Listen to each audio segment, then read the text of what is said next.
Welcome to genius online. నా పేరు విష్ణు. తెలంగాణ రాష్ట్రం ఏర్పడక ముందు ఉమ్మడి ఆంధ్రప్రదేశ్గా ఉన్నప్పుడు తెలుగు సినీ పరిశ్రమను ప్రోత్సహిస్తూ నంది అవార్డ్స్ను ప్రకటించేవారు.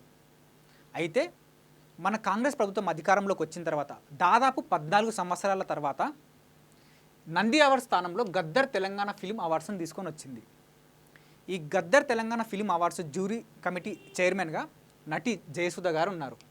అయితే నటి జయసుధ గారు, ఎఫ్డిసి చైర్మన్ నిర్మాత దిల్ రాజు గారు, వీళ్ళిద్దరూ తెలంగాణ ఫిల్మ్ అవార్డ్స్ జాబితాను ఈరోజు రిలీజ్ చేశారు. అంటే మే 29, 2025న లిస్ట్ అనేది రిలీజ్ చేసినారు.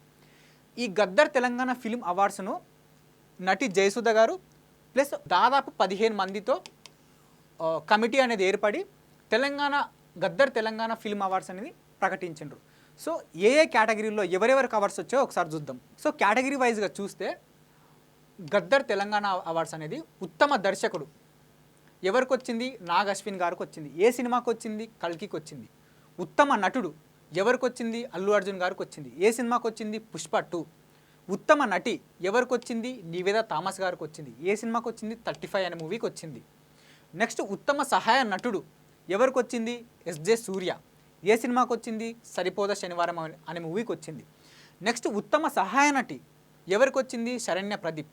ఏ సినిమాకి వచ్చింది? అంబాజీపేట మ్యారేజ్ బ్యాండ్ అనే మూవీకి వచ్చింది. నెక్స్ట్ ఉత్తమ గేయ రచయిత లిరిసిస్ట్ ఎవరికి వచ్చింది? చంద్రబోస్ గారికి వచ్చింది. ఏ సినిమా? రాజు యాదవ్ అనే మూవీకి వచ్చింది.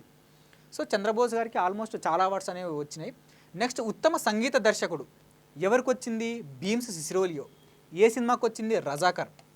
ఈ రజాకర్ అనే మూవీ మన తెలంగాణ చరిత్ర నేపథ్యంలో ఉంటుంది. నెక్స్ట్ ఉత్తమ నేపథ్య గాయకుడు ఎవరికి వచ్చింది? సిద్ శ్రీరామ్. ఏ మూవీకి వచ్చిందంటే ఊరి పేరు భైరవకోన. నెక్స్ట్ ఉత్తమ నేపథ్య గాయని ఎవరికి వచ్చింది? శ్రేయ ఘోషల్. ఏ సినిమాకి వచ్చింది? పుష్ప 2. అందులో ఏ పాటకు వచ్చిందంటే సూసీకే అగ్గిరవ మాదిరి అనే పాటకు వచ్చింది. అంటే ఆల్మోస్ట్ పుష్ప 2కి 2 అవార్డ్స్ అనేవి వచ్చాయన్నమాట. నెక్స్ట్